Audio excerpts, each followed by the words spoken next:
నమస్కారం అండి.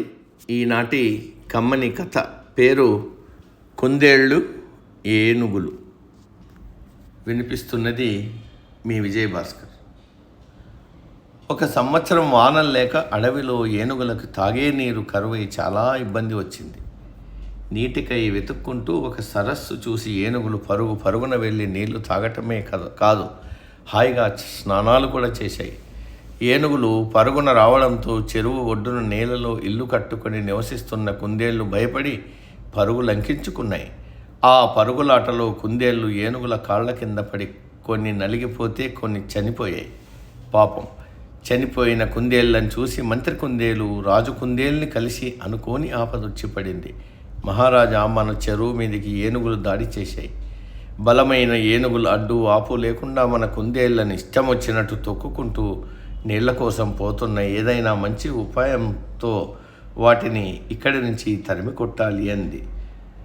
బలవంతులైన ఏనుగుల్ని బలహీనమైన కుందేళ్లు ఎదుర్కోవాలంటే ఇక్కడ బలముతో కాదు, బుద్ధి బలముతోనే ఎదుర్కోవాలి. మంత్రి కుందేలు తెలివికి పదును పెట్టి సరిగ్గా ఏనుగులు చెరువు దగ్గరికి వచ్చే సమయానికి అక్కడ ఒక రాయిపై నిలబడి గట్టిగా ఇలా అనింది. ఓ ఏనుగురాజా, నీకో చిన్న మాట.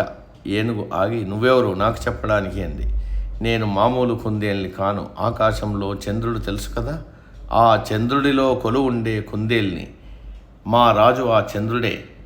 ఆ రాజదూతగా చెప్తున్నా వినండి. ఈ చెరువు మా సామ్రాజ్యంలో ఉంది. ఈ చెరువులో నీళ్లు తాగాలన్నా, అందులో స్నానం చేయాలన్నా మా రాజుగారి అనుమతి మీరు తీసుకోలేదు. పైగా ఎప్పుడు పడితే అప్పుడు వచ్చి నీరు తాగుతూ స్నానం చేస్తూ దారిలోని మా కుందేళ్లను తొక్కి చంపేస్తున్నారు. అది తప్పు. మీరు ఇప్పటి వరకు చేసిందంతా మొదటి తప్పుగా భావించి క్షమిస్తున్నాం. ఇకపై ఇటు వచ్చారంటే మా రాజు మిమ్మల్ని వదలడు. చంద్రుడు మీపై చాలా కోపంగా ఉన్నాడు. ఆ మాటలకి ఏనుగులు భయపడిపోయాయి. మా రాజు చంద్రుడు ఇక్కడికి చీకటి పడుతుండగా వస్తాడు.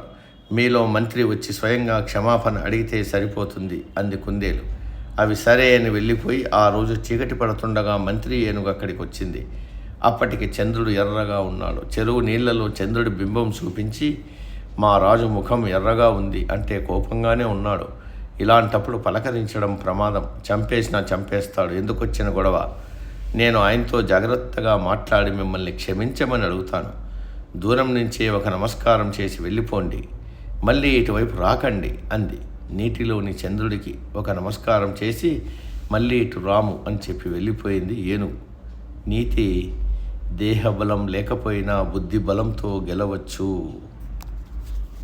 సమాప్తం.